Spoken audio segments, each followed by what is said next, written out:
બપોરના 12 વાગ્યાનો સમય હતો અને વાતાવરણ જાણે આગથી ભભૂકતું હોય એટલી ગરમી પડી રહી હતી. પરંતુ દિનેશભાઈનો ચહેરો ચિંતાથી ભરેલો હતો. એમની આંખોમાં થાક અને બેચેની સ્પષ્ટ રીતે દેખાતી હતી. કારણ કે સવારની બપોર પડી ગઈ હતી, પણ હજુ સુધી એક પણ ભાડું એમને મળ્યું ન હતું. આ પરિસ્થિતિ એમના મનને ઘણી દુઃખી કરતી હતી. કારણ કે ઘરની જવાબદારીઓ અને રોજિંદા ખર્ચનો ભાર તેમના ખભા પર હતો. આમ તો દિનેશભાઈ મૂળ સૌરાષ્ટ્રના એક નાનકડા ગામના વતની હતા. ગામડાની શાંતિ અને સરળ જીવનશૈલીમાંથી નીકળીને તેઓ અમદાવાદ જેવા મોટા શહેરમાં આવ્યા હતા. આ નિર્ણય પાછળનું કારણ હતું પરિવારનું ભરણપોષણ અને સારી આવકની શોધ. ગામમાં ખેતી કે નાનો ધંધો કરવાથી પરિવારની જરૂરિયાતો પૂરી થતી ન હતી. તેથી દિનેશભાઈએ શહેરનો રસ્તો પકડ્યો હતો. અમદાવાદમાં આવીને તેમણે ટેક્સી ચલાવવાનું કામ શરૂ કર્યું. આ કામ તેમના માટે માત્ર આવકનું સાધન નહીં, પણ એક રીતે શહેરી જીવનમાં ટકી રહેવાની લડાઈ હતી. ઘણો સમય વીતી ચૂક્યો હતો, પરંતુ હજુ તેઓ પોતાના ઘરે જમવા માટે ગયા ન હતા.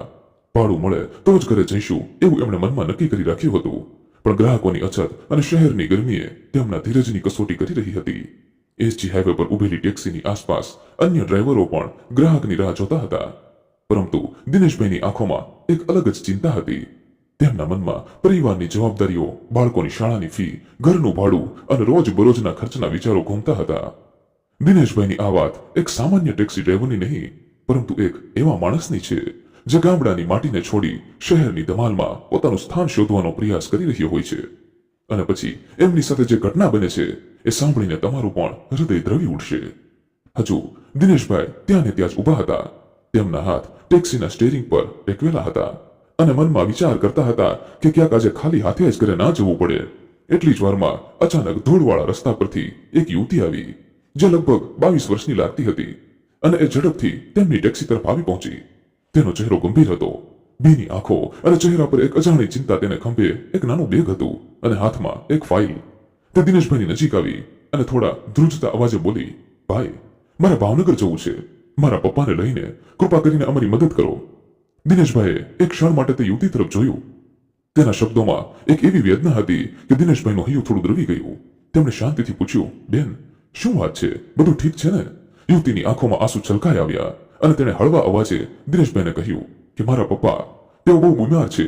અમે અહીં અમદાવાદની હોસ્પિટલમાં તેમની સારવાર માટે આવ્યા હતા, પણ ડોક્ટરે કહી દીધું છે કે હવે તેઓ ફક્ત થોડા દિવસના જ મહેમાન છે.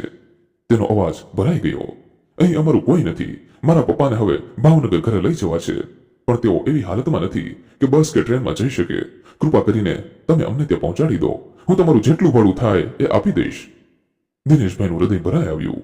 આ યુવતીને જોતા તેમને પોતાની ચિંતાઓ એક ક્ષણ માટે તો જાણે ગૌણ થઈ ગઈ હોય એવું લાગતું હતું. તેમને એ યુવતીની વાતોમાં એક દીકરીની, પોતાના પિતા પ્રત્યેની ચિંતા અને પ્રેમ સ્પષ્ટ રીતે દેખાતા હતા. દિનેશભાઈ નજર ફેરીને સામેની તરફ જોયું તો સામેની બેન્ચ પર એક વૃદ્ધ બેઠા હતા. તેમનો ચહેરો ખૂબ નિસ્તેજ લાગતો હતો અને શરીરમાં એટલી નબળાઈ દેખાતી હતી કે જેના લીધે તેઓ આખા ધ્રુજતા હતા. દિનેશભાઈએ એક ઊંડો શ્વાસ લીધો. તેમના મનમાં એક બાજુ પોતાના પરિવારની જવાબદારી હતી, પણ બીજી બાજુ આ યુવતીની વેદના અને તેના પિતાની નાજુક સ્થિતિ હતી. તેમણે શાંત અવાજે યુવતીને કહ્યું, બેન, ચિંતા ન કરો, હું તમને ભાવનગર પહોંચાડી દઈશ. તમારા પપ્પાને આરામથી લઈ જઈશું અને તમે ભાડાની પણ ચિંતા ન કરો. એની વાત આપણે પછી કરીશું. દિનેશભાઈની વાત સાંભળી પેલી યુવતીએ પણ થોડો રાહતનો શ્વાસ લીધો, પરંતુ એના ચહેરા પર હજુ એ જ ચિંતા કાયમ હતી. તે પોતાના પિતા તરફ ચાલવા લાગી. તરત જ દિનેશભાઈએ ટેક્સીનો દરવાજો ખોલ્યો અને યુવતીને તેના પિતાને લાવવામાં મદદ કરી. જ્યારે તે વૃદ્ધ પુરુષ ટેક્સીમાં બેઠા ત્યારે તેમની નબળી આંખોમાં એક અજાણી શાંતિ હતી. જાણે તેઓ મનોમન જાણતા હતા કે પોતાના ઘર તરફ એમની આ છેલ્લી યાત્રા છે. દિનેશભાઈએ ટેક્સી સ્ટાર્ટ કરી અને એસજી હાઈવેની ધૂળ પાછળ છોડીને ગાડી ભાવનગર તરફ રવાના થઈ ગઈ. તેમના હૃદયમાં એક નવી જવાબદારીઓ અહેસાસ હતો. એક દીકરીના પિતાને તેના ઘર સુધી પહોંચાડવાની અને એક અજાણ્યા પરિવારની વેદનાને થોડી હળવી કરવા માટે તેઓ એક સહારો બન્યા હતા. આ યાત્રા માત્ર ભાવનગર સુધીની ન હતી, તે એક માનવીય સંવેદનાની યાત્રા હતી. દિનેશભાઈએ ધીમે ધીમે ગાડી ચલાવવાનું શરૂ કર્યું અને ગાડી અમદાવાદની સરહદ બહાર નીકળી ગઈ. રસ્તો હવે ખુલ્લો હતો. ચારે બાજુ ખેતરો અને નાના ગામડાઓનું દૃશ્ય દેખાતું હતું. દિનેશભાઈ ગાડી એટલી સાવધાનીથી ચલાવતા હતા કે ગાડીનો એક પણ આંચકો પેલા વૃદ્ધ પેસેન્જરને ના લાગે. તેમના મનમાં એક જ વાત હતી કે આ બીમાર પિતા અને તેની દીકરીને આરામથી ભાવનગર પહોંચાડે. થોડી વાર પછી જ્યારે શહેરનો ઘોંઘાટ દૂર થઈ ગયો, દિનેશભાઈએ પોતાના ખિસ્સામાંથી મોબાઈલ કાઢ્યો અને ઘરે ફોન કર્યો. તેમની પત્નીએ ફોન ઉપાડ્યો. દિનેશભાઈએ શાંત અને નરમ અવાજે કહ્યું, સુશીલા, હું એક ભાડું લઈને ભાવનગર જાઉં છું. 2 પેસેન્જર છે અને થોડી ગંભીર પરિસ્થિતિ છે. રાત સુધીમાં પાછો આવી જઈશ અને ચિંતા ન કરતી. ફોન પરથી આવેલા શબ્દોના જવાબમાં એમના પત્નીએ થોડું હસીને કહ્યું, બધું ઠીક છે, હું સંભાળી લઈશ. તમે તમારું ધ્યાન રાખજો અને વહેલાસર ઘરે આવી જજો. ફોન મૂક્યા પછી દિનેશભાઈનું ધ્યાન ફરી રસ્તા પર અને પાછળની સીટ પર બેઠેલા યાત્રીઓ પર ગયું. ગાડીની પાછળની સીટ પર પેલી યુવતી ચૂપચાપ બેઠી હતી. તેની નજર તેના પિતા પર ટકેલી હતી. તેના ચહેરા પર એક શાંતિ હતી, પણ આંખોમાં ચિંતા અને દુઃખની લાગણી સ્પષ્ટ દેખાતી હતી. તે એક પણ શબ્દ બોલી રહી ન હતી, જાણે તેના મનમાં હજારો વિચારોનું તોફાન ચાલતું હોય. અને બીજી તરફ તેના પિતા નબળા અને થાકેલા બારીની બાજુએ ટેકો લઈને બેઠા હતા. તેમની આંખો બંધ હતી, પણ શ્વાસની હળવી હલનચલનથી ખબર પડતી હતી કે તેઓ જાગતા હતા. દિનેશભાઈ થોડા હળવા અવાજે એ યુવતીને કહ્યું, બેન, તમે પાણી પીશો? એટલે પેલી યુવતીએ નામાં જવાબ આપ્યો. એટલે દિનેશભાઈ એને સમજાવવા લાગ્યા કે બેન, મુસાફરી ઘણી લાંબી છે, તમે ચિંતા ન કરો, હું શાંતિથી તમારા પિતાજીને ઘર સુધી પહોંચાડી દઈશ. આ સાંભળી યુવતીના ચહેરા પર હળવું એવું સ્મિત આવ્યું. રસ્તો ઘણો લાંબો હતો અને સૂરજ પણ હવે આથમવા લાગ્યો હતો અને દિનેશભાઈની ટેક્સી શાંતિથી ભાવનગર તરફ આગળ વધી રહી હતી અને ગાડી ગામડાના રસ્તા પરથી પસાર થઈ રહી હતી. જે રસ્તો સાંકડો અને ખરબચડો હતો, બાજુમાં ખેતરોની હરિયાળી અને થોડે દૂર નાનકડા ઘરો દેખાતા હતા. અચાનક ગાડીના પાછળના ટાયરમાંથી એક વિચિત્ર અવાજ આવ્યો. દિનેશભાઈએ તરત જ ગાડી ધીમી કરી અને રસ્તાની બાજુમાં ઊભી રાખી અને પછી નીચે ઉતરીને જોયું તો પાછળનું ટાયર પંચર થઈ ગયું હતું અને હવા ઝડપથી નીકળી રહી હતી. તેમના ચહેરા પર ચિંતાની રેખાઓ ઉપસી આવી. એમાં પણ આ ગામડાનો રસ્તો એકદમ વિરાન હતો. ચારે બાજુ ફક્ત ખેતરો, થોડા ઝાડ અને દૂર દૂર સુધી કોઈ માણસ કે દુકાન દેખાતા ન હતા. દિનેશભાઈએ ગાડીની ડિક્કી ખોલી અને સ્પેર ટાયર ચેક કર્યું, પણ તેમની ચિંતા વધતી ગઈ, કારણ કે સ્પેર ટાયર પણ થોડું જૂનું હતું અને તેમાં હવા પણ ઓછી હતી. અને બીજી તરફ આ ગામડાના રસ્તા પર દૂર દૂર સુધી ક્યાંય પણ કોઈ ગેરેજ વાળો કે પંચર વાળો જોવા મળતો ન હતો.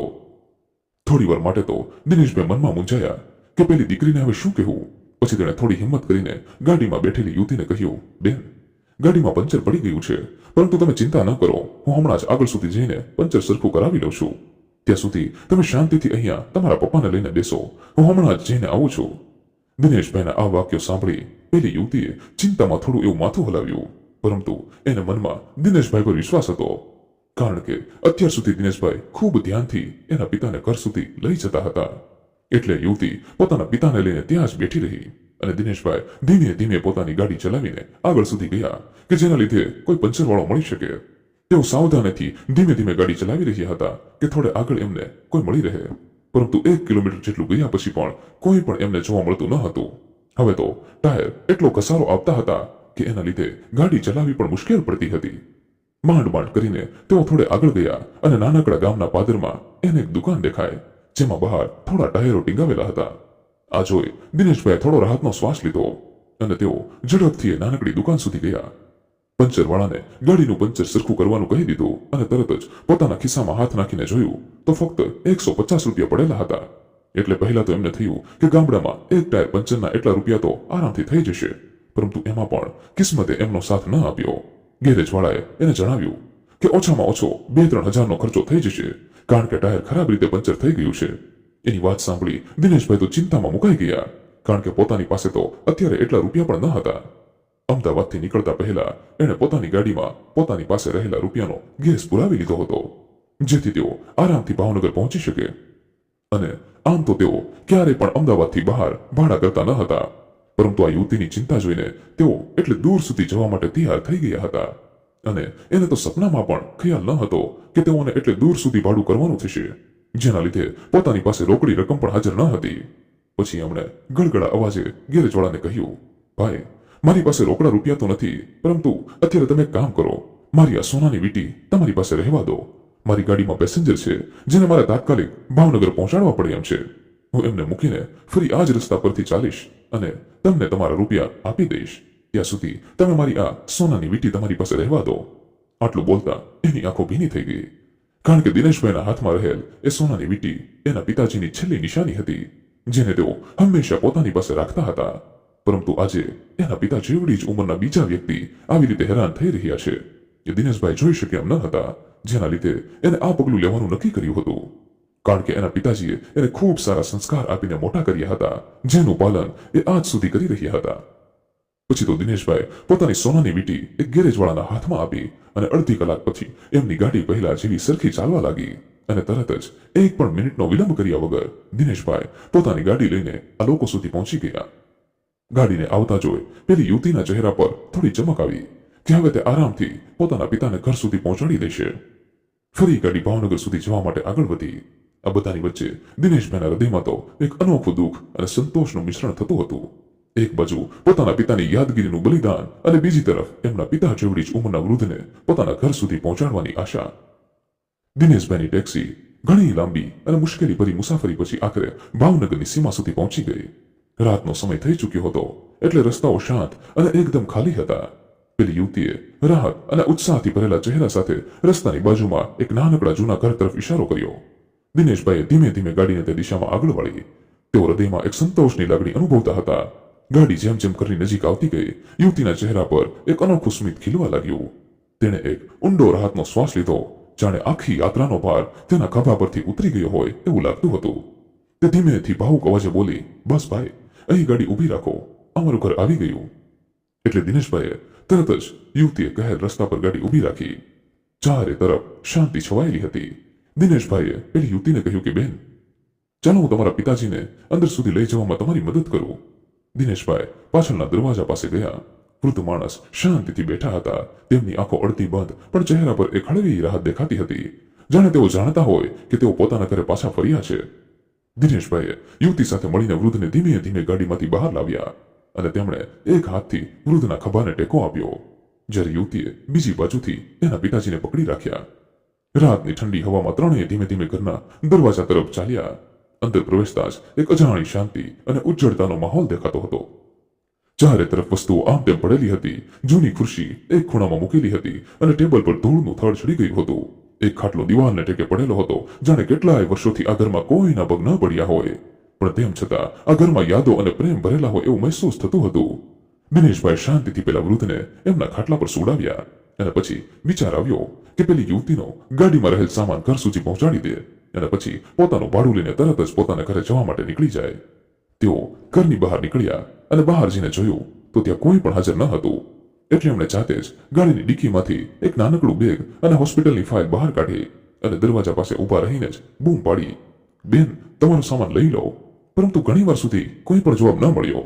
એટલે દિનેશભાઈ પોતાની નજર આમ તેમ ફેરવવા માંડ્યા, કારણ કે હજુ થોડી વાર પહેલા જ એ યુવતી એમની સાથે ઘરની અંદર હતી, પરંતુ અત્યારે એ યુવતી ક્યાંય પણ જોવા મળતી ન હતી.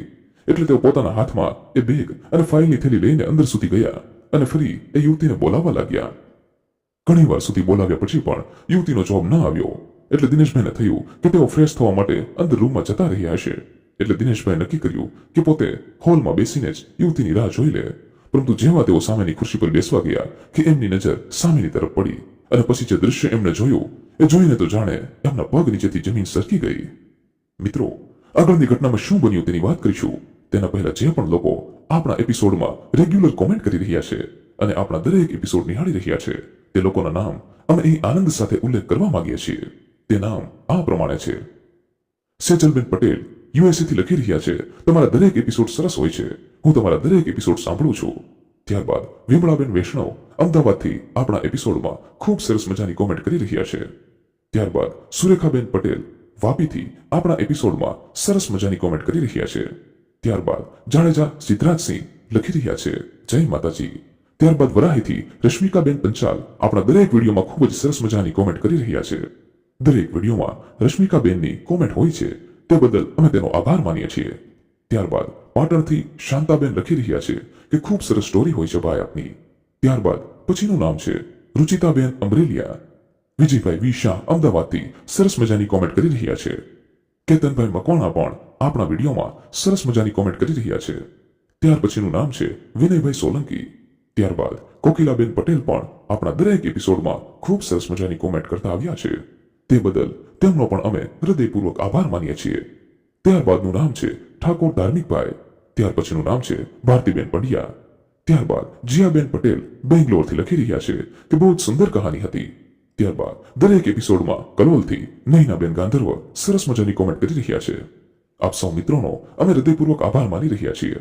આવી જ રીતે આપ દરેક એપિસોડમાં સરસ મજાની કોમેન્ટ કરતા રહો અને જે પણ મિત્રોના નામ બાકી રહી જતા હોય તો તેને દરેક એપિસોડમાં કોમેન્ટ કરતા રહેવું, જેથી આગળના એપિસોડમાં તમારું નામ ઉલ્લેખ કરવામાં આવે. પરંતુ મિત્રો, અહીં નોંધ લેશો કે જો તમે વિડીયોને લાઈક અને ચેનલને સબસ્ક્રાઇબ કરેલી હશે તો જ તમારું નામ ઉલ્લેખ કરવામાં આવશે. અને દરેક વિડીયોમાં કોમેન્ટ કરતા હશો તો ચોક્કસથી તમારું નામ ઉલ્લેખ થશે, તેની નોંધ લેશો. તો ખાસ મિત્રો, આપણી ચેનલ સાથે જોડાયેલા રહો અને દરેક એપિસોડ નિહાળતા રહો. તો ચાલો મિત્રો, હવે આગળની ઘટનામાં શું બન્યું તેની વાત કરી લઈએ. દિનેશભાઈની નજર જેવી સામેની દિવાલ પર ગઈ કે એમણે જોયું કે દિવાલ પર એક ફોટો લટકતો હતો અને ફોટા પર ફૂલનો હાર પણ લગાવેલો હતો. આ ફોટો બીજા કોઈનો નહીં પરંતુ અત્યાર સુધી એની ગાડીમાં બેઠેલી એ યુવતીનો હતો. દિનેશભાઈની નજર ફોટાની નીચે એક નાનકડી તકતી પર લખેલી તારીખ પર પડી, જે દર્શાવતી હતી કે આજથી 2 વર્ષ પહેલા આ યુવતીનું મૃત્યુ થયેલું છે. દિનેશભાઈનો ચહેરો પરસેવાથી ભીંજાઈ ગયો અને ગભરાટના મારે શરીર આખું ધ્રુજવા લાગ્યું. આ શું છે? એ યુવતી જે મારી ગાડીમાં હતી, મને રસ્તો બતાવતી હતી અને પોતાના પપ્પાને ઘરે લઈ જવાની વાત કરતી હતી. તે 2 વર્ષથી તેમના મનમાં વિચારોનું તોફાન ઊભું થઈ ગયું, પણ મગજ કંઈ સમજી શકતું ન હતું. તેમણે એક નજર પાછળની તરફ ફેરવી, જ્યાં પેલા વૃદ્ધ ખાટલા પર શાંતિથી પડ્યા હતા. તેમના શ્વાસ હળવે હળવે ચાલતા હતા, પણ પેલી યુવતી જેનો અવાજ, ચિંતાગ્રસ્ત ચહેરો અને પિતા પ્રત્યેનો પ્રેમ દિનેશભાઈએ આખી યાત્રા દરમિયાન અનુભવ્યો હતો, તે કેવી રીતે? થોડીવાર માટે તો દિનેશભાઈને વિશ્વાસ ન થયો કે એમની સાથે એકાએક શું બની ગયું છે. દિનેશભાઈનું મન આ દ્રશ્યને સ્વીકારવા તૈયાર ન હતું. તેમની આંખો ફરી એ ફોટા પર ગઈ. એ જ સ્મિત, એ જ નમણો ચહેરો, પણ ફૂલના હારથી ઘેરાયેલો હતો. તેમને યાદ આવ્યું અમદાવાદથી ભાવનગર સુધીની યાત્રા, યુવતીની ચિંતા અને ભાઈ મારા પપ્પાને ઘરે પહોંચાડી દોના શબ્દો અને તેની રાહત ભરી સ્મિત જ્યારે ઘર દેખાયું. આ કેવી રીતે શક્ય છે? તેમના પગ ધ્રુજવા લાગ્યા અને શરીરમાં ઠંડક ફરી વળી ગઈ. તેઓ ઝડપથી ઊભા થયા અને મોટા મોટા પગલાં ભરતા ઘરની બહાર નીકળી ગયા. હજુ તેઓ એટલા ડરેલા હતા કે એમને કંઈ ભાન ન હતું. હજુ એમના મનમાં ફક્ત દિવાલ પર રહેલ એ ફોટા પર જ નજર સામે આવતો હતો અને તેઓ વિશ્વાસ નહોતા કરી શકતા કે પોતાને કંઈ ભ્રમ થયો છે કે એમની સાથે અચાનક શું થઈ ગયું. ઝડપથી તેઓ પોતાની ગાડી પાસે પહોંચી ગયા અને ત્યાંથી નીકળવા માટે ઉતાવળ કરવા લાગ્યા. હજુ તેમના મનમાં આ બધા સવાલોનું તોફાન ચાલતું જ હતું કે એમની નજર બાજુની સીટ પર પડી. ત્યાં પેસેન્જર સીટ પર રૂપિયાની એક થપ્પી મૂકેલી હતી. દિનેશભાઈનું મન ફરી એકવાર ગભરાટમાં ડૂબી ગયું. આ રૂપિયા અહીંયા કેવી રીતે અને કોણે મૂક્યા? તેમણે ઝડપથી આસપાસ નજર ફેરવી તો કોઈ પણ માણસ કે કોઈ હલચલ દેખાતી ન હતી. દિનેશભાઈએ હાથમાં રૂપિયાની થપ્પી પકડી, પણ તેમનું હૃદય ભારે થઈ ગયું. આ ભાડાના રૂપિયા હશે, પણ કોણે મૂક્યા? આ સવાલ સતત એના મનમાં ચાલતો હતો. આ રહસ્યમય ઘટનાએ તેમને એટલે ડરાવ્યા હતા કે તેમને આ રૂપિયાને સ્પર્શવા પણ અજાણ્યા લાગતા હતા. તેમણે એક ઊંડો શ્વાસ લીધો અને ધ્રુજતા હાથે રૂપિયાની થપ્પી પકડી ઝડપથી ઘરના દરવાજા તરફ ગયા અને આ રૂપિયાને ઘરના દરવાજા પાસે જ મૂકી દીધા. થોડી એવી નજર ઊંચી કરીને ઘરની અંદર જોયું તો પહેલા વૃદ્ધ હજુ એ જ સ્થિતિમાં સૂતા હતા. દિનેશભાઈને કંઈ સમજાતું ન હતું કે એમની સાથે શું થઈ ગયું છે. છતાં તેઓ ભગવાનને પ્રાર્થના કરતા હતા કે હે ભગવાન, આ પરિવારનું ધ્યાન રાખજે અને આ વૃદ્ધની મદદ કરજે. પછી તો તરત જ દિનેશભાઈ ત્યાંથી પોતાના ઘરે જવા માટે નીકળી ગયા. હજુ તેમના હાથ ધ્રુજતા જ હતા. માંડ માંડ તેઓ ભાવનગરથી શેરીઓની બહાર નીકળ્યા અને હજુ એની નજર સામે એ ઘરની અંદર બનેલી ઘટના તરવરતી હતી. આ જ વિચાર કરતા કરતા તેઓ આગળ જઈ રહ્યા હતા અને થોડે સુધી જતા અચાનક એમણે ગાડી રોકી દીધી અને વિચારવા લાગ્યા કે આ ઘટના પાછળનું રહસ્ય શું હશે. પછી એ પોતાની રીતે થોડું થોડું સમજવાની કોશિશ કરતા હતા કે આ દાદાની દીકરી એમની મદદ માટે આવી હશે. કારણ કે એક દીકરીને હંમેશા એના પિતાની ચિંતા અને કાળજી હોય છે. ભલે તે આ દુનિયામાં નથી રહી, પણ પોતાના બાપને હેરાન થતા એ ક્યારે પણ ન જોઈ શકે, એટલે ગમે તે હાલતમાં એ એના પિતાને ઘર સુધી પહોંચાડવા માંગતી હતી. કદાચ એના પરિવારમાં અત્યારે કોઈ હાજર નહીં હોય. આ સવાલ સતત દિનેશભાઈના મગજમાં આવતો હતો. થોડીવાર ગાડીમાં જ શાંતિથી બેસીને તેઓ એક નિર્ણય લીધો અને ફરી પોતાની ગાડી ત્યાંથી વાળી અને એ દાદાના ઘર સુધી પહોંચવા માટે નીકળી ગયા. હવે તેઓને આગળ શું કરવું છે એ દિનેશભાઈ ખૂબ સારી રીતે જાણતા હતા. થોડી વારમાં તો તેઓ દાદાના ઘર સુધી પણ પહોંચી ગયા. તે પહોંચતા ફરી તેમનું હૃદય ધડકવા લાગ્યું, પરંતુ તેમણે થોડી હિંમત કરી અને ઘરની અંદર પ્રવેશ કર્યો તો ઘરમાં કોઈ પણ જોવા મળતું ન હતું. 2-3 કલાક સુધી દિનેશભાઈ એ દાદાની બાજુમાં જ ખુરશી નાખીને બેઠા રહ્યા. એ દાદાના શ્વાસ હજુ ધીમે ધીમે ચાલતા હતા.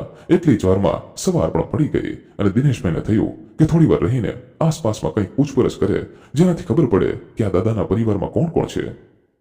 જેવો સવારનો સમય થયો એવા દિનેશભાઈ ઘરની બહાર નીકળ્યા અને આસપાસ નજર કરી તો ફક્ત 8-10 ઘર જ એ સોસાયટીમાં જોવા મળતા હતા અને 1-2 ઘર મૂકીને એક ભાઈ બહારની તરફ પોતાની ગાડી પર બેઠા હતા.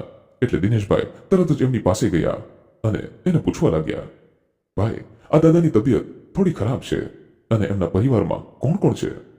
એટલે પેલા માણસે દિનેશભાઈએ ચિંધેલા ઘર તરફ નજર કરી અને પછી દિનેશભાઈને કહેવા લાગ્યા, અરે ભાઈ, એ દાદા તો આજકાલના નહીં પરંતુ ઘણા સમયથી બીમાર છે.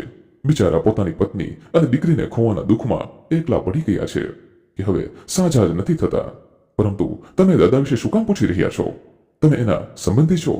એટલે દિનેશભાઈ કહેવા લાગ્યા, કાલે બપોરના આ દાદાને હું અમદાવાદથી લઈને નીકળ્યો હતો અને એમને ભાવનગર સુધી પહોંચાડવા હતા, પણ એમની સાથે એમની દીકરી. હજુ તો દિનેશભાઈ આગળ કે બોલે એ પહેલા તો પેલા માણસે એને અટકાવ્યા અને કહેવા લાગ્યા, ભલા માણસ, એના પરિવારમાં કોઈ પણ વ્યક્તિ છે જ નહીં. દીકરીને જન્મ આપતી વખતે એમના પત્ની ભગવાન પાસે ચાલ્યા ગયા. પછી તો એની દીકરી જ એમના જીવનનો એકમાત્ર આધાર હતી, પરંતુ ભગવાને તો એ પણ મંજૂર ન હતું અને આજથી 2 વર્ષ પહેલા જ એની દીકરી પોતાની કોલેજથી ઘરે આવી રહી હતી અને રસ્તામાં જ એનું એક્સિડન્ટ થઈ ગયું અને આ એક્સિડન્ટમાં એ મૃત્યુ પામી. આ ઘટનાએ એમને એ હદે તોડી નાખ્યા કે તેઓ હવે સાજા જ રહી શકતા નથી અને ઘણી તપાસ કરી તેના પરિવારમાં બીજું કોણ છે એના વિશે જાણી શકીએ, પણ એના કુટુંબીજનો તો બહાર વિદેશમાં રહે છે અને ક્યારેય પણ એમની સાર સંભાળ લેવા માટે નથી આવતા. એમની દીકરીને ગુમાવ્યા પછી એમને જીવન જીવવું ગમતું ન હતું, તેથી તેઓ પોતાની ધૂનમાં રહેતા હતા. અમે એમને મદદ કરવાની ઘણી કોશિશ કરી, પરંતુ તેઓ માનસિક રીતે સ્વસ્થ ન હતા. ભગવાને એમને આર્થિક રીતે કોઈ પણ તકલીફ નથી આપી, પરંતુ પરિવાર વગર તો માણસ હંમેશા અધૂરો જ રહે છે. આ માણસની વાત પરથી દિનેશભાઈને બધું જ સમજાઈ ગયું કે આ દાદા સાથે શું થયું છે અને તેઓ શા માટે આવી પરિસ્થિતિમાં આ ઘરમાં રહે છે. પછી તો તરત જ તેઓ ઘરની અંદર ગયા અને જોયું તો દાદાની આંખો થોડી થોડી ખુલ્લી હતી. એટલે એમને દાદાના માથા પર હાથ મૂક્યો અને પૂછવા લાગ્યા કે દાદા, હવે તમને કેમ છે? પરંતુ પેલા દાદા તો દિનેશભાઈને સરખી રીતે ઓળખતા પણ ન હતા, કારણ કે એમની હાલત એટલી ખરાબ હતી કે તેઓ બસ નિસ્તેજ હાલતમાં ગાડીમાં બેઠા રહ્યા હતા. પણ દિનેશભાઈએ પોતાનો માનવ ધર્મ ખૂબ સારી રીતે નિભાવ્યો અને તરત જ એમના પત્નીને ફોન કર્યો અને કહેવા લાગ્યા, સુશીલા, હું શાંતિથી ભાવનગર પહોંચી ગયો છું, પરંતુ હું જેમને મૂકવા અહીંયા સુધી આવ્યો હતો તેઓ તો ઘરમાં એકલા જ રહે છે અને એમની પરિસ્થિતિ થોડી ખરાબ છે, એટલે મને આવતા થોડો સમય લાગી જશે. એમના પત્ની પણ દિનેશભાઈને ખૂબ સારી રીતે ઓળખતા હતા, એટલે સારું, કંઈ વાંધો નહીં એટલું કહી ફોન મૂકી દીધો. પછી દિનેશભાઈ આગળ વિચારવા લાગ્યા કે આ દાદાની એ કેવી રીતે મદદ કરી શકે. પછી તેમણે ફરી દાદાને ધીમે ધીમે ટેકો આપીને ગાડી સુધી લઈ ગયા અને ગાડીમાં બેસાડી તેમને નજીકના હોસ્પિટલ સુધી બતાવવા માટે લઈ ગયા. ડોક્ટરે સારવાર દરમિયાન જણાવ્યું કે ઉંમરના લીધે હવે તેમની આવી બધી તકલીફો થઈ રહી છે અને એના મનમાં કંઈક ઊંડા ઘાવ છે, જેના લીધે એમની માનસિક સ્થિતિ ખરાબ છે અને એમની પરિસ્થિતિ પણ ઘણી નાજુક છે. એટલે હવે તેઓ કેટલો સમય સુધી જીવતા રહેશે એ કંઈ કહી શકાય એમ નથી, એટલે બની શકે તો એમનું ધ્યાન રાખજો. ડોક્ટરનો જવાબ સાંભળી દિનેશભાઈ મનોમન સમજી ગયા કે પેલી દીકરી પોતાના બાપને એની જગ્યા પર મૂકવા માટે એક ફરિશ્તો બનીને આવી હતી, કારણ કે કોઈ પણ દીકરી પોતાના પિતાને આવી રીતે હેરાન થતા ના જોઈ શકે. પછી તો ફરીથી દિનેશભાઈએ દાદાને એમના ઘર સુધી મૂકવા માટે નીકળી ગયા. એમના મનમાં અનેક પ્રશ્નો ચાલતા હતા અને હવે આગળ શું કરે એ પણ વિચારતા હતા. થોડી વાર માટે તો એમને થયું કે દાદાને પોતાની સાથે જ એમના ઘરે લેતા જાય.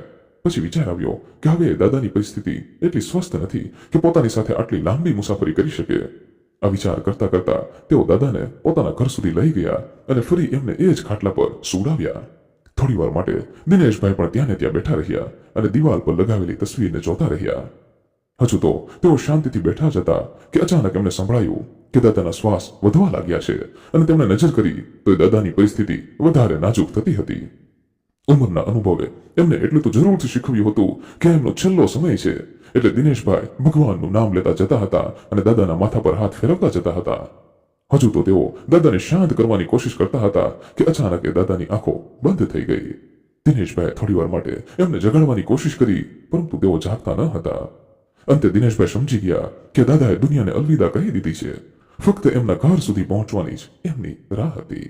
એક તરફ દિનેશભાઈના મનમાં એક સંતોષ હતો કે પોતે એક વૃદ્ધની છેલ્લી ઈચ્છા એમના ઘર સુધી પહોંચવાની પૂરી કરી છે. પછી તો તરત જ એમને આડોશ પાડોશમાં જાણ કરી અને તરત જ બધા ભેગા થઈ ગયા. એ દાદાની અંતિમ ક્રિયા પતાવી દિનેશભાઈ પોતાના ઘર તરફ જવા માટે રવાના થયા. આખા રસ્તા પર એના મગજમાં સતત જતી વખતે બનેલી ઘટના યાદ આવ્યા કરતી હતી, પરંતુ એમણે ભગવાનને પ્રાર્થના કરી કે આવું કોઈ પણ પરિવાર સાથે થવા ન દેતા. અને મનમાં એક ખુશી પણ હતી કે પોતે કોઈને છેલ્લા સમયમાં મદદ કરી રહ્યા હતા.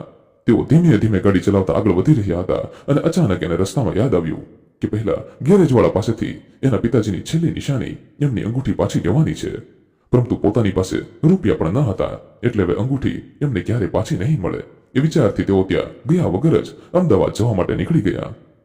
એક તરફ એમના મનમાં સંતોષ હતો અને બીજી તરફ એના પિતાજીની વીંટી પોતાની સાથે ન હોવાનું દુઃખ, જે વસ્તુ એમણે અત્યાર સુધી પોતાની પાસે સાચવીને રાખી હતી એ એક જ દિવસમાં પોતાનાથી અલગ થઈ ગઈ, જેનાથી દિનેશભાઈનું મન ખૂબ જ બેચેન થતું હતું.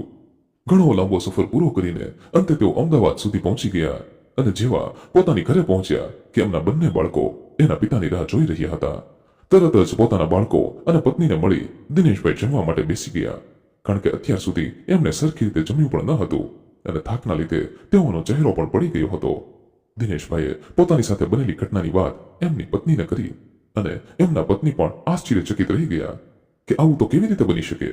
પહેલા તો એમના પત્ની દિનેશભાઈને કહેવા લાગ્યા કે તમને કંઈક ભ્રમ થયો છે, આવું કોઈ દિવસ શક્ય નથી.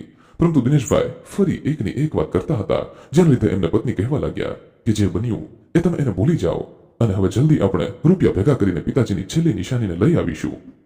પછી તો રાબેતા મુજબ દિનેશભાઈ પોતાની ટેક્સી ચલાવવાના કામકાજમાં લાગી ગયા.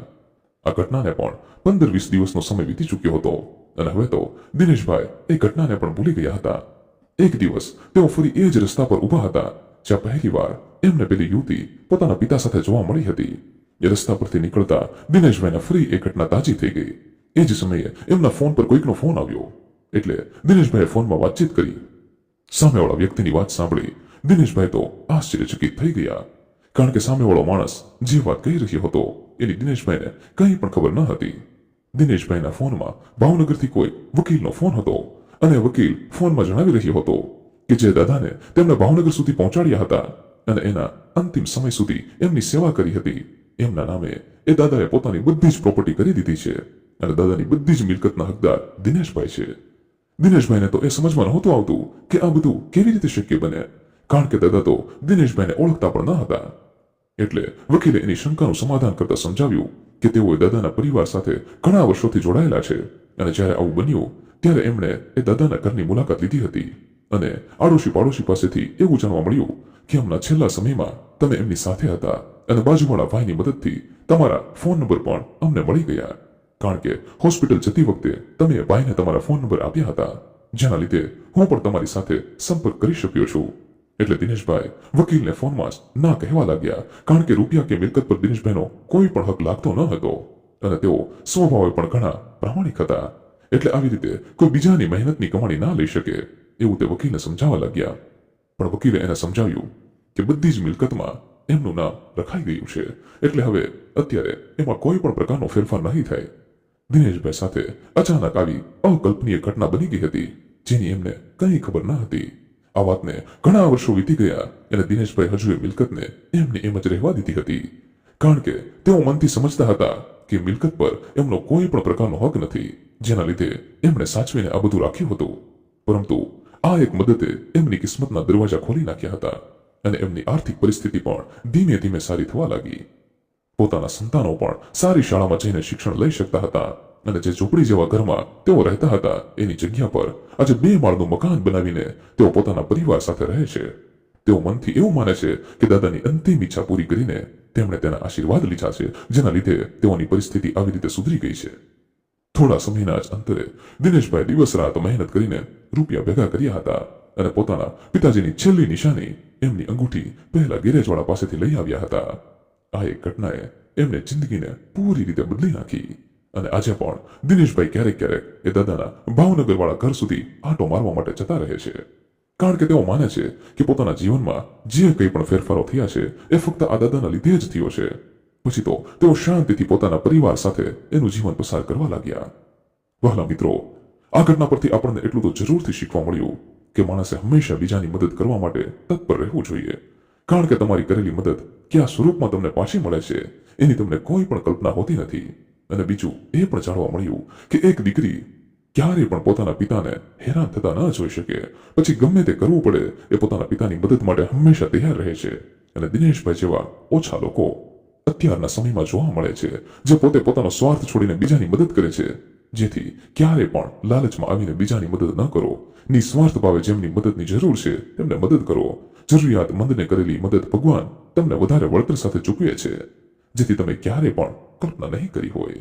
વહાલા મિત્રો, આ એપિસોડ આપને પસંદ આવ્યો હોય તો ખાસ આપણી આ ચેનલને સબસ્ક્રાઇબ કરવાનું ભૂલશો નહીં, જેથી આવી જ સત્ય ઘટના અને સત્ય ઘટના પર આધારિત કહાનીઓ આપને સમયસર સાંભળવા મળતી રહે. તેમજ મિત્રો, આ કહાની વિશે આપનું શું કહેવું છે તે પણ આપ અમને કોમેન્ટ બોક્સમાં જરૂરથી જણાવજો. તો ફરી મળીશું મિત્રો કોઈ નવા એપિસોડ સાથે. ખૂબ ખૂબ ધન્યવાદ. જય મા ગાત્રાળ. જય શ્રી કૃષ્ણ.